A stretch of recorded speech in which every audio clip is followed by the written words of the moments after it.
Hi dudes, நான் விச்சு. Welcome to வணக்கம் சமையல். இன்றைக்கி நம்ம ரவா லட்டு எப்படி செய்கிறதுன்னு பார்க்க போகிறோம்.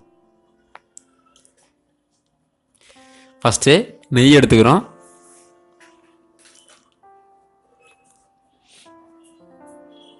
நெய் நல்லா காஞ்ச உடனே வெள்ளை ரவை எடுத்துக்கிறோம். இந்த வெள்ளை ரவை நெய்யிலேயே நல்லா வதக்கணும். அதுவும் நல்லா பொன்னிறமாக வர அளவுக்கு வதக்கணும்.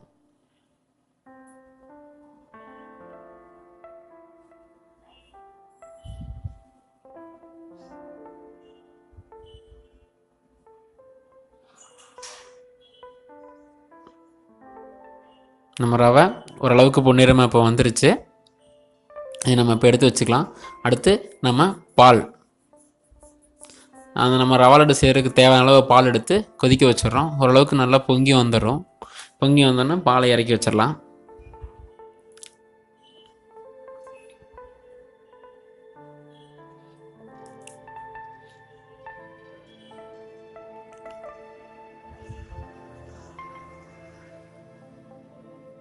இப்போ நம்ம ரவா லட்டுக்கு செய்கிறது தேவையான இன்க்ரீடியன்ட்ஸ், திராட்சை, முந்திரி, நெய் எடுத்துக்கிறோம்.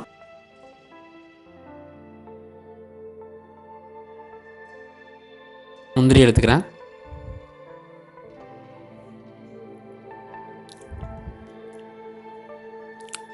முந்திரி நல்லா ரொம்ப ப்ரௌன் ஆகக்கூடாது, ஓரளவுக்கு ப்ரௌனி ஆனால் போதும். அப்போ தான் அது கறி போனால் டேஸ்ட் மாறிடும். இப்போ எனக்கு கரெக்டாக வந்துருச்சு. அடுத்து நான் திராட்சை போடுறேன், உலர் திராட்சை. இந்த திராட்சை நல்லா உப்பி வர்ற அளவுக்கு கொஞ்சம் வதக்கணும். இப்போது என்னோடய இது ரெடி ஆகிடுச்சு. இப்போது இதில் நான் அந்த வெள்ளை ரவை, வறுத்து வச்சுருக்க வெள்ளை ரவை இதில் போட போகிறேன். வெள்ளை ரவை போட்டு முந்திரி திராட்சையோடு நல்லா வதக்க போகிறேன்.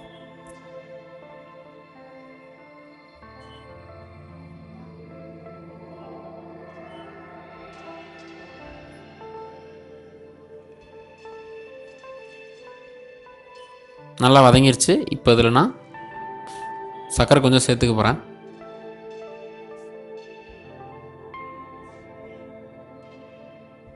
சர்க்கரை சேர்த்த பிறகு இதை கொஞ்சம் மிதமான சூட்லேயே வச்சு வதக்கணும். வதக்குனா சர்க்கரை கரைஞ்சிரும்.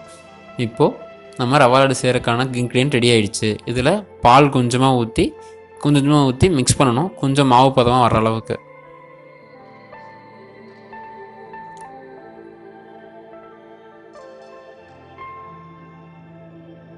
இப்போ நான் அதை உருண்டை பிடிக்க போகிறேன்.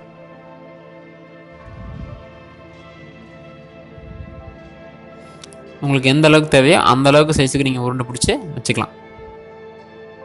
நம்ம பாலும் ரவையும் மிதமான சூட்டில் இருக்கும்போது உருண்டை பிடிச்சா தான் நம்மளுடைய லட்டு உடையாமல் இறுக்கமாக இருக்கும்.